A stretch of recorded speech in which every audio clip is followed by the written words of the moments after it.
Soal pertama membahas tentang statistik deskriptif dan pengujian hipotetis pada dua kelompok belajar.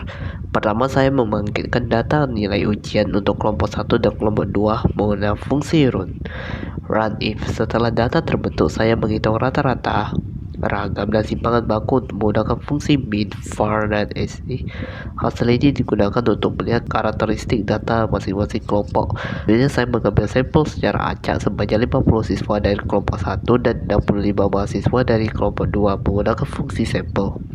Melakukan uji T1 sampel menggunakan fungsi tes. Pengujian ini bertujuan untuk mengetahui apakah rata-rata nilai kelompok 1 berbeda secara signifikan dari nilai 70. Kemudian saya melakukan uji kesamaan ragam untuk menggunakan fungsi var test.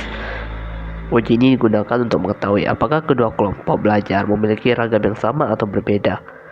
Pengujian juga ditentukan berdasarkan nilai p-value yang diperoleh. Baiklah, untuk soal kedua saya membuat box plot yang menggambarkan distribusi nilai ujian dari kedua kelompok belajar.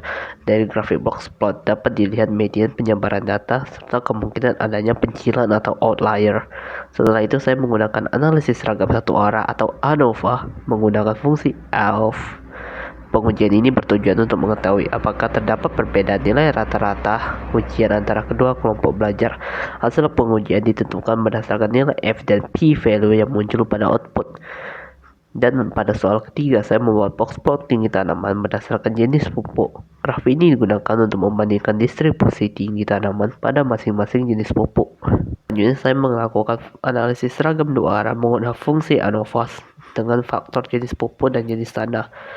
Tujuan pengujian ini adalah untuk mengetahui apakah jenis pupuk dan jenis tanah memberikan pengaruh yang signifikan terhadap tinggi tanaman.